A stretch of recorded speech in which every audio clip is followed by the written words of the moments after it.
Kanalımdan herkese selamlar. Bu bölümde yeni doğan bebeklerimin battaniyesini, port bebeği nasıl yaptığımı anlatacağım size. Renk renk yaptım. Bebeklerimizin kıyafetleriyle uyumlu. İstediğiniz renklerde uygulayabilirsiniz. Yapımı çok kolay. Birazdan anlatacağım size. Böyle bebeği içine yerleştiriyoruz.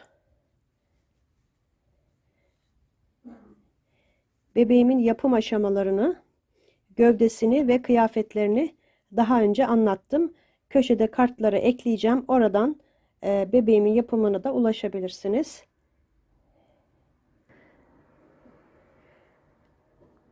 Bir tane de mavi bebeğimi yerleştirmek istiyorum.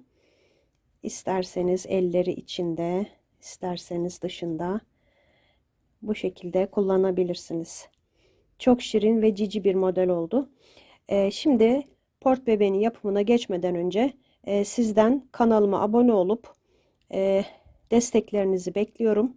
Ayrıca yorumda yaparsanız sevinirim arkadaşlar. Şimdi hemen port bebeğinin yapımına geçelim. Port bebeği yapacağım şimdi arkadaşlar. Bakın bebeğimi içine yerleştiriyorum. İsterseniz kolların içine sokun, isterseniz bu şekilde. Bakın çok şeker oldular. Şimdi pembe iple yapacağım bir tane de. Bu burada kalsın. Pembe ipimi alıyorum. Tığ olarak 3 milim tığ kullanacağım. Biraz kalın tığ kullanacağım bunu örerken. Şimdi başlıyorum.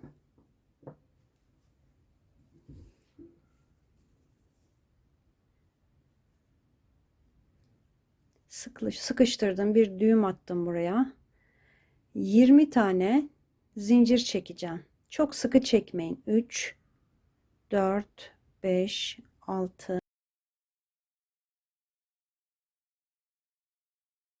20 tane zincirimi çektim. Şimdi ikinci zincire batıyorum. İkinci zincire batıp bir sık iğne yapıyorum. Devam edeceğim. Sıranın sonuna kadar 19 tane sık iğne yapacağım. Elimi çok sıkı yapmıyorum. Serbest, yani çok sıkı örmüyorum.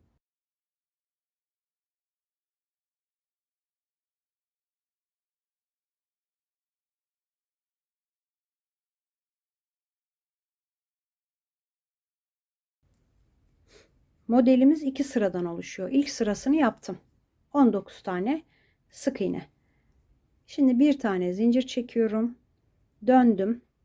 Üzerine doluyorum. Bir tane atlıyorum. Bakın bunu atlayıp buradaki boşluğa batıp tekli trabzan yapıyorum. Bakın biraz uzatıyorum tekli trabzanı. 2. Aynı yere 2 tane yaptım. Üzerine doluyorum. Bir tane boşluk atlıyorum. Yanındaki boşluğun içine tekli trabzan. Tekli trabzanları biraz uzatarak yapın. Hemen şöyle yapmayın yani arkadaşlar. Biraz uzatırsak daha güzel duruyor örnek. Yani şu şekilde bakın.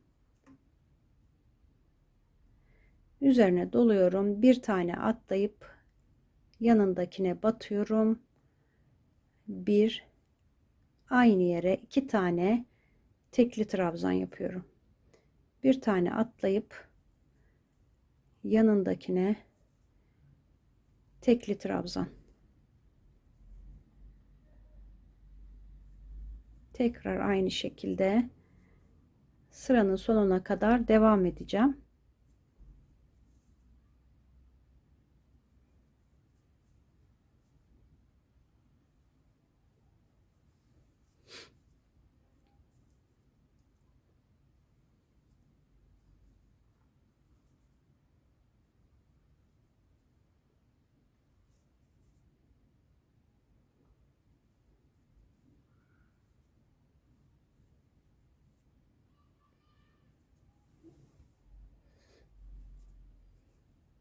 Bakın burada 3 tane kaldı. 3 boşluk.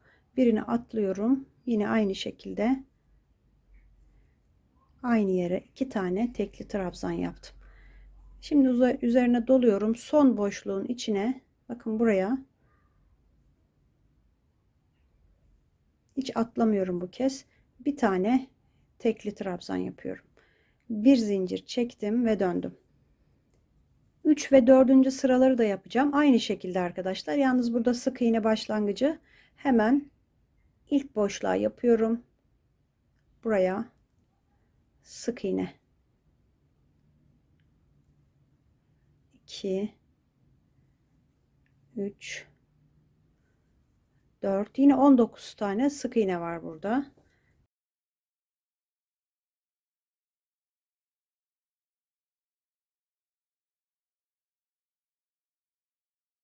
18 bir tane de burada var.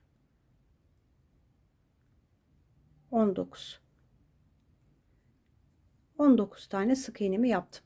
Bir tane zincir çekiyorum. Yine örgümü döndürdüm. Bir tane atlıyorum. İkincisine batarak tekli trabzan aynı yere 2 tane yapıyorum.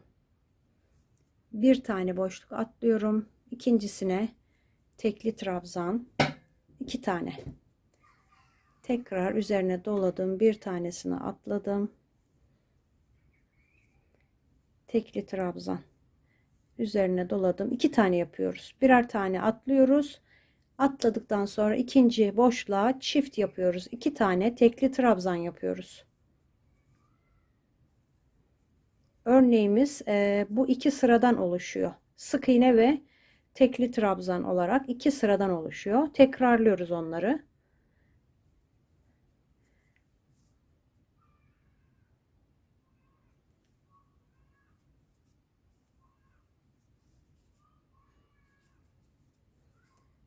Bir tane atladım.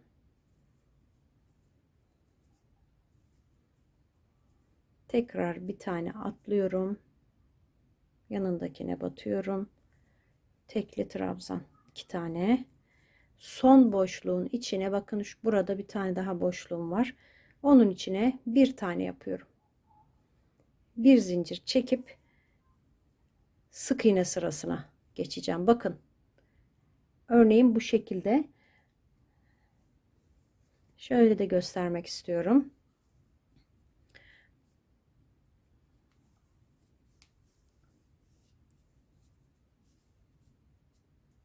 Mavi Fort Bebe'de de burada battaniyemizde. Buradan başladım. Böyle gidiyorum. Şimdi buradan itibaren bakın şu 2 sırayı 4 sırayı yaptım. Bakın 4 sıra yaptım. Şimdi bundan sonra 34 sıra daha yapacağım. Şu sıralarımız bakın sayıyorum. Şu 2 sıra 2 4 6 8 10 12 14 16 18 20 22 24 26 28 30 32 34 36 38 sıra olacak. Bakın 38 buraya kadar öreceğim. Dümdüz bir şekilde 38 sıra olacak. Bu 2 sırayı tekrar ederek şimdi ben 4 sıra örmüş oldum. Tekrar 5. ve 6. sıraları öreceğim. Yani toplam 38 sıra olacak. Bu 2 sırayı tekrar ederek şunu en sonunda şu örnekleri sayın arkadaşlar. 2 4 6 8 10 38 sıra oluncaya kadar buraya kadar yapın arkadaşlar, dümdüz bir şekilde. Bu 2 sırayı tekrar ederek. Toplam 38 sıra ördüm arkadaşlar. 34 sıra daha örüp 38 sıraya tamamladım. Şöyle ölçmek istiyorum.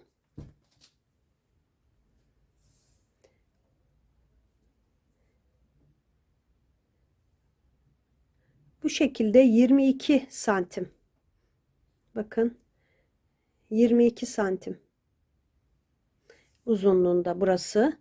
Enini de ölçelim. Eni de 9 santim. Eni 9 santim. 9 santime 22 santim boyutları oldu. Şimdi arkadaşlar devam edeceğim. En son bu sırayı örmüştüm. Bir zincir çekip döndüm. Normalde buradan başlıyoruz. Ama şimdi bir tane atlıyorum. Yanındakinden başlayıp 16 tane sık iğne yapıyorum.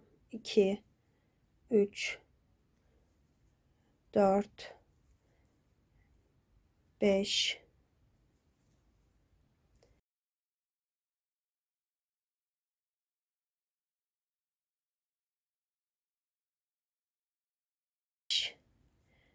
16 tane sık iğne ördüm. Burada iki boşluğum kaldı. Bunu atlıyorum. Şuradaki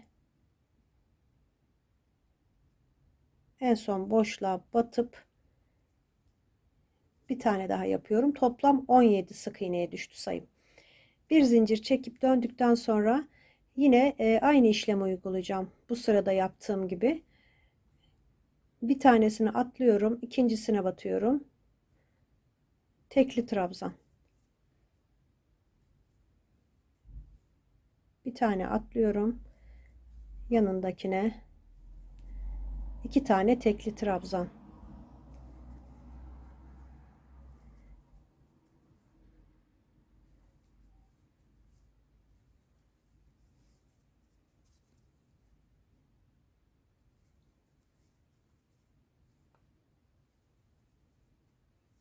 Bir tane atlayıp yandakine 2 tane tekli trabzan yapıyorum.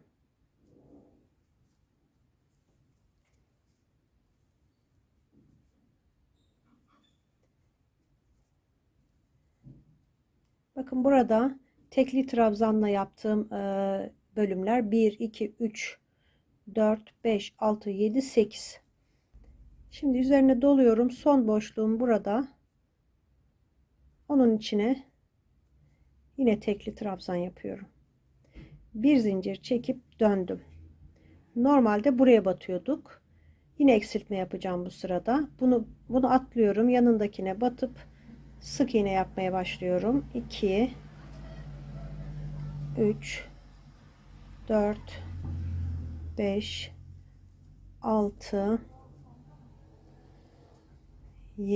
7 8 9 10 11 12 13 14 tane sık iğne yaptım. Bunu atlıyorum.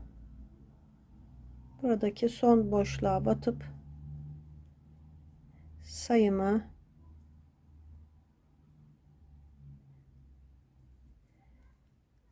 15 sık iğneye düşürdüm. Şimdi bir zincir çekip dönüyorum. Yine bir tane atlıyorum. Yanındakine batıp 2 tane aynı noktaya tekli trabzan yaptım. Yine aynı şekilde tekli trabzanlarımı yapacağım. Birer delik atlayıp aynı deliğe 2 tane tekli trabzan.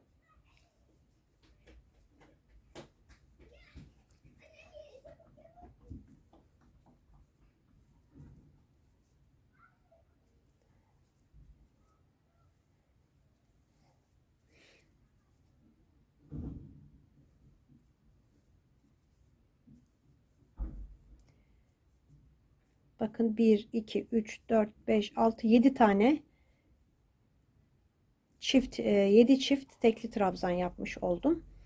Şimdi üzerine doluyorum. Hemen yanındaki boşluğa batıp bir tane daha yapıyorum. Burada eksiltme yapmıyorum. 15 tane, bakın 2 4 6 8 10 12 14 15 tane olmuş oldu tekli trabzanlarımız. Bir zincir çekip döndüm. Bir boşluk atlıyorum, yine eksiltme yapıyorum bu sık iğne sırasında. 2, 3, 4, 5, 6, 7, 8, 9, 10, 11, 12. Bir tanesini atlıyorum. Buraya batıyorum. 13. 13'e düştü sayım. 13 sık iğne yaptım. Şimdi bir zincir çektim, döndüm. Bu iki eksiltme sırasında sadece sık iğnelerde yapmıştık. Burada tekli trabzan sırasında da eksiltme yapacağım. Normalde bir tanesini atlayıp buraya batıyorduk. Şimdi bunu atlayacağım. Bunu atlayacağım. Buraya batıp tekli trabzan yapıyorum. 2 tane. Aynı şekilde devam ediyorum. Bir atlayıp tekli trabzanlarımı yapıyorum.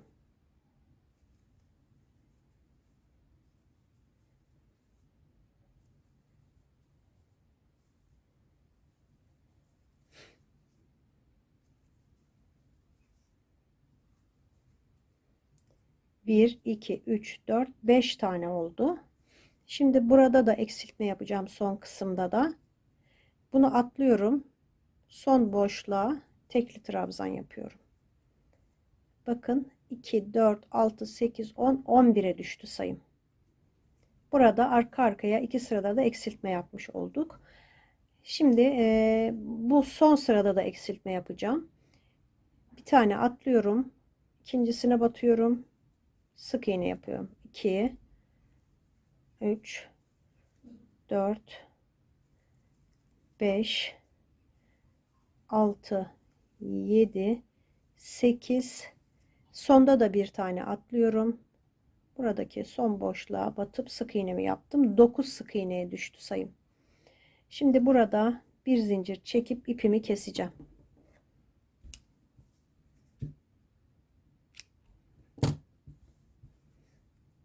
Böylece Ford bebenin ana gövdesi bitmiş oldu. Burada bir yuvarlaklık oluşturduk.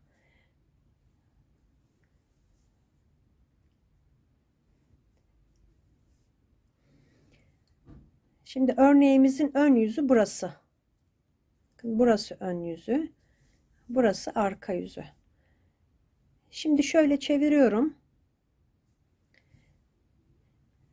Bakın burada şu örnekleri sayıyorum. 1, 2, 3, 4, 5, 6, 7, 8 örnek. Sonra kıvıracağım. Bakın şunları sayıyorum. 1, 2, 3, 4, 5, 6, 7, 8. 8 örnek sonra şu sık iğne sırasını bu şekilde kıvırıyorum. Sık iğne sırası tam dönüş yerine gelecek. Bakın böyle. Tekrar sayalım. 1, 2, 3, 4, 5, 6, 7, 8. Burada da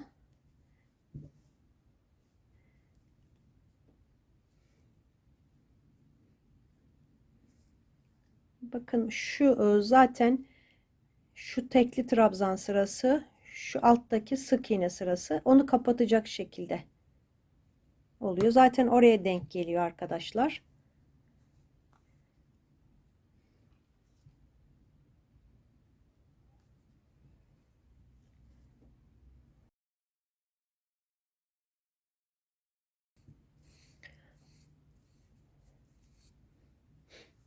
Beyaz ipliğimi alıyorum. İlk sıraya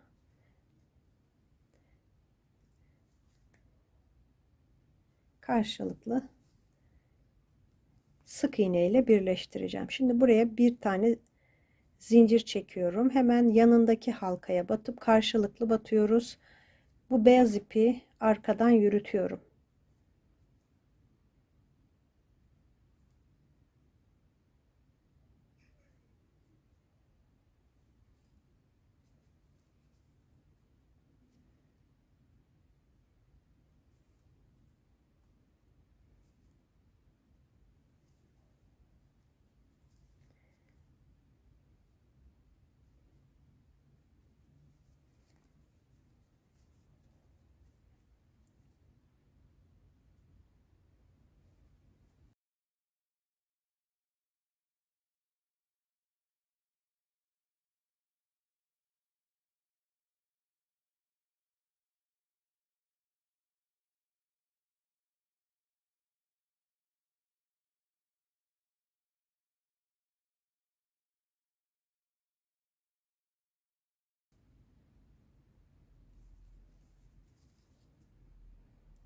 Böyle dönüyorum.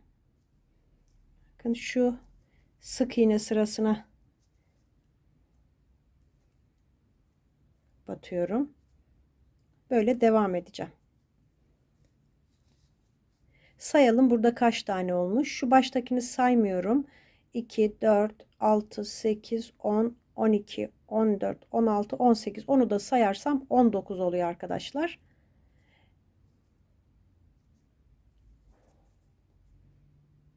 ...19 tane yaptıktan sonra... ...şu sık iğne sırasını... ...bu şekilde...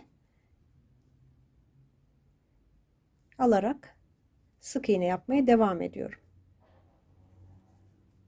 Böyle...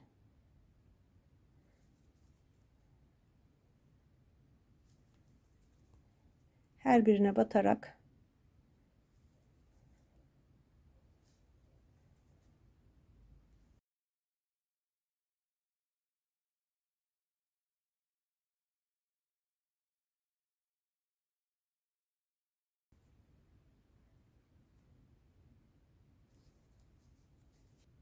Şimdi şuradan devam ediyorum. 1, her sıraya batmaya çalışıyorum arkadaşlar. Bu trabzan sırası, tekli trabzan, bu sık iğne sırası. 2, 3,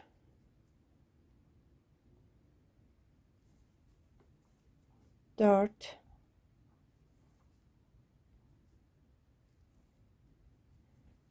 5,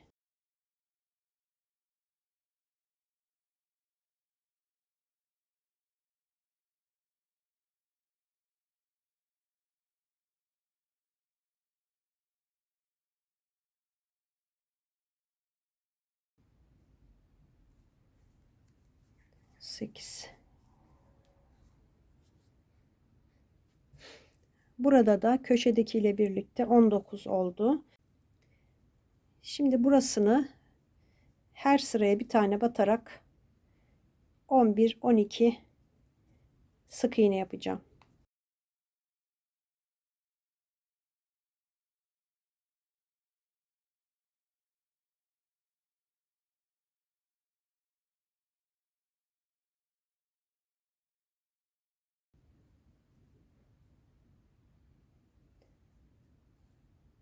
On, 11. 11 tane yaptım. Şimdi şunu atlayacağım arkadaşlar. 11. Şuna batacağım. Biraz burasının kavislenmesini istiyorum. Bakın. Çok gevşek yaparsak böyle dümdüz şey oluyor. Pek güzel durmuyor. Böyle hafif kavislenirse kafasını koyduğumuz yer daha güzel oluyor.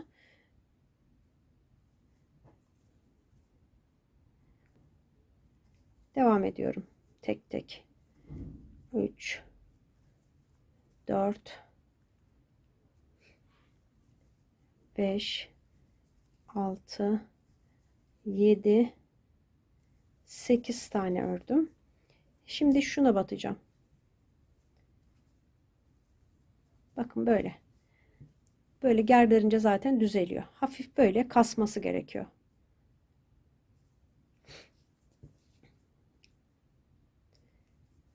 İki, 3,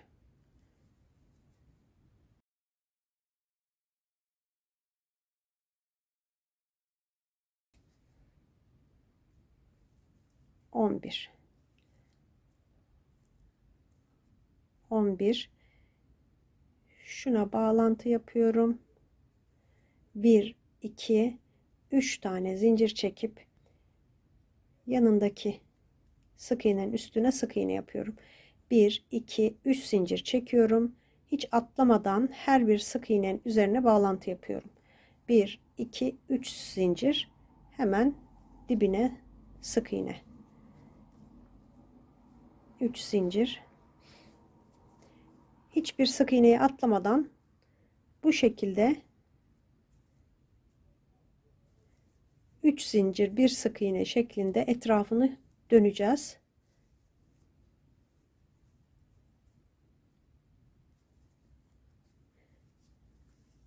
Bakın şu şekilde.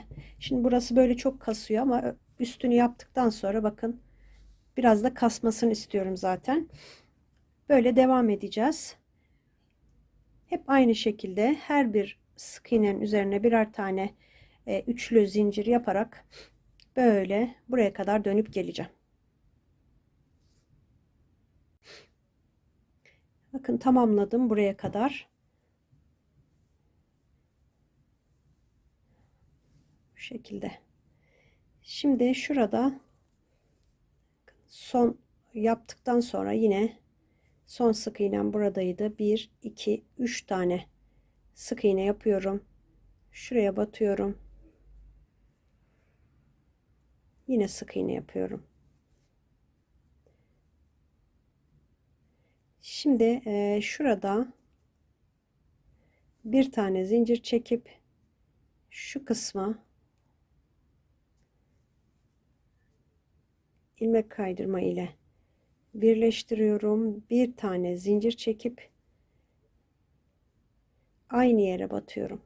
Bakın şuraya 1, 2, buradan şu kısma, öndeki kısma sık iğne yapıyorum. Tersten. Her birine birer tane.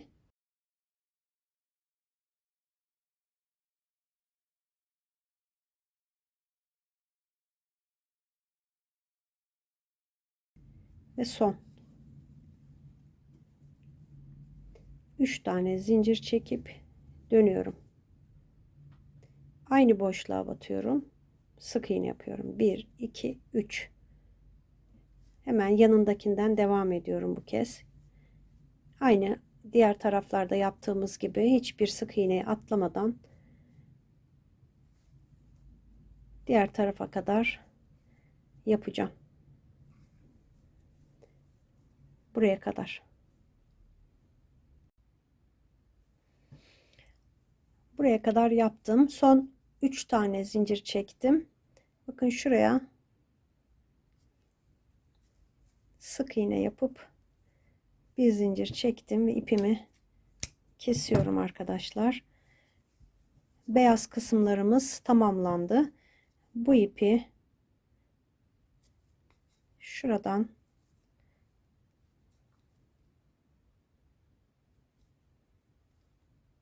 iç tarafa çekip iğne ile buraya gizleyeceğim arkadaşlar. Ya da tığla da olur.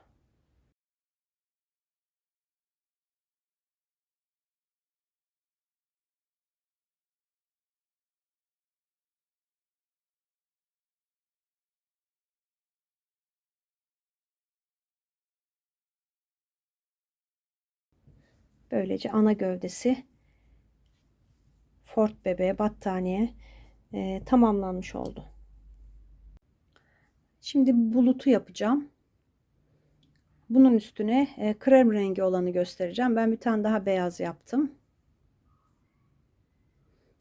Şimdi bu battaniye için krem rengi öreceğim. Şöyle düğümlüyorum.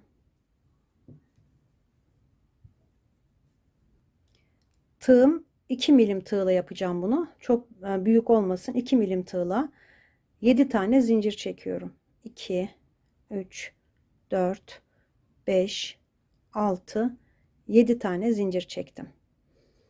İkinci zincirden başlıyorum. 1, 2, 3, 4, 5 tane sık iğne yaptım. Son boşluğum burada. Onun içine 3 tane yapacağım. Şöyle bunu çeviriyorum arkadaşlar. 2, 3 tane. Bu alttaki ipi de yürütelim.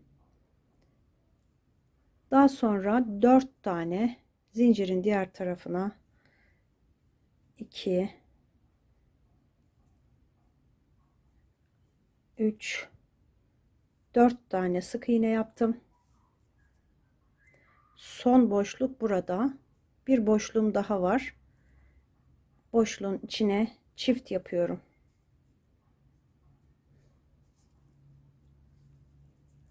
Sonra ilk yaptığım sık iğnenin tepesine batıp ilmek kaydırmayla birleştiriyorum. Bir tane zincir çektim. Üzerine doladım. Aynı boşluğun içine tekli trabzan yapıyorum. Üzerine doluyorum. Aynı boşluğun içine yapıyoruz bunları. İkili trabzan. Tekrar üzerine dolayıp ikili trabzan yapıyorum. Üzerine doluyorum. Bu kez tekli trabzan. Aynı boşluğun içine yaptık bunları. Şimdi sıradakine sık iğne yapıyorum. Üzerine doluyorum. Sıradaki boşluğa geçiyorum. Tekli trabzan, ikili trabzan, bir tane daha ikili trabzan, tekrar tekli trabzan. Aynı boşluğun içine yaptım. Sıradakine sık iğne yapıyorum.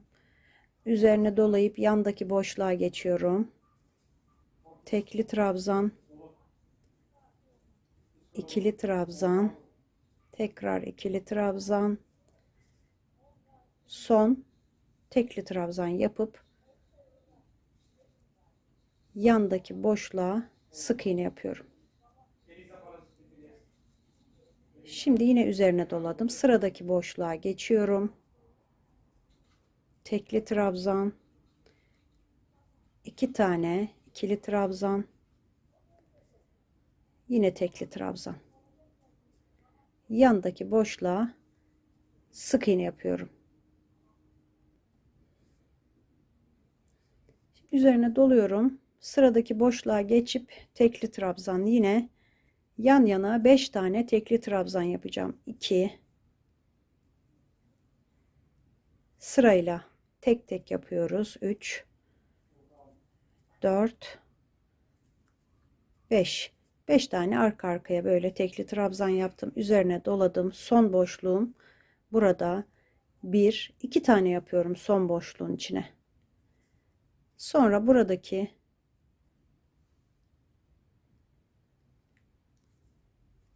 ilk yaptığım trabzanı tekli trabzanın üstüne geçirdim. Bir tane zincir çekip ilmek kaydırma yaptım. Sonra bir zincir çekip bitiriyorum. Şöyle biraz dikmek için uzun ip bırakacağım. Bakın bulutumuzun ana gövdesi bitti. Şunu da kesebilirim. Şimdi göz ve ağzını yapacağım.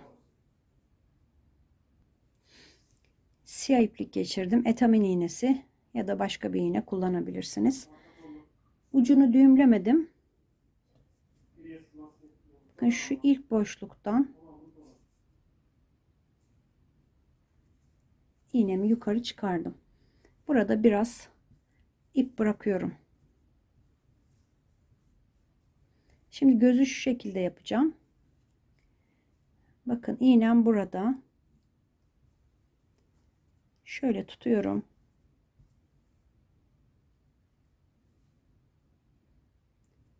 İpin üstünden geçiriyorum. Tekrar üstüne bu tarafı dolayıp yandaki şu araya batıyorum arkadaşlar. Aynı yere batarsanız içine girer. Şuradaki ipliğin arasına batıyorum. Yandaki deliğe de batmıyorum. Biraz ayrık oluyor o zaman. Bıraktığım ip burada. Daha sonra çekiyorum arkaya doğru.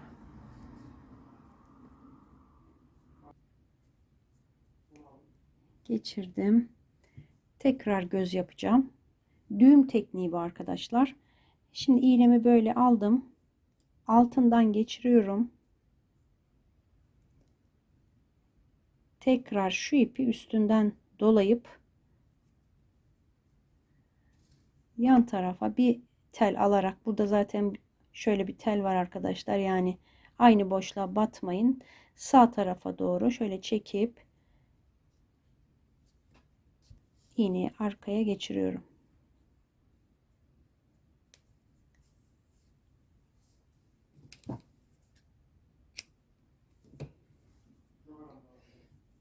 Burada düğümleyeceğim.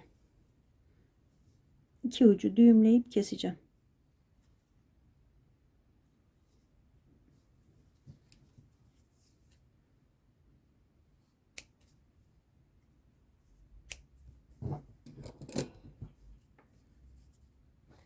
Şimdi ağız için pembe ya da kırmızı bir ip takıp geliyorum. Şöyle bir pembe ip taktım, kısa. Bunu ben şöyle yamuk yapmıştım.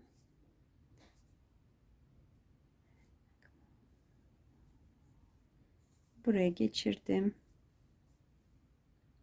Yan tarafa isterseniz şöyle yapabilirsiniz ya da aşağıya.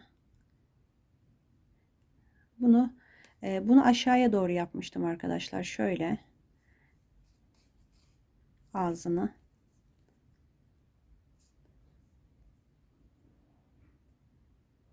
İsterseniz düz de yapabilirsiniz.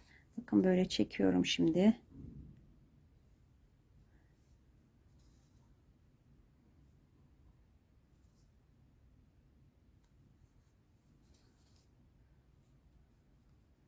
Böyle.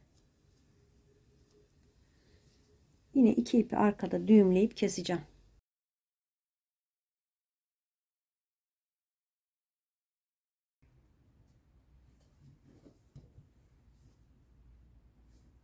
Buraya yerleştireceğim.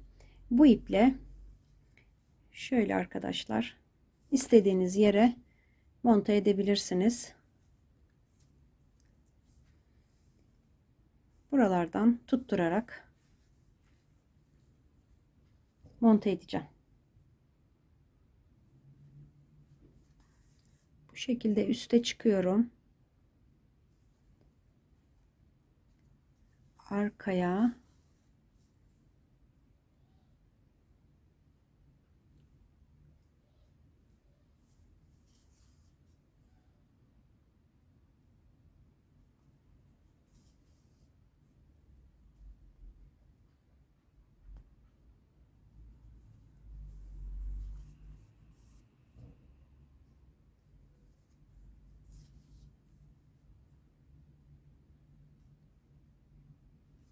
şu kısımlara batarak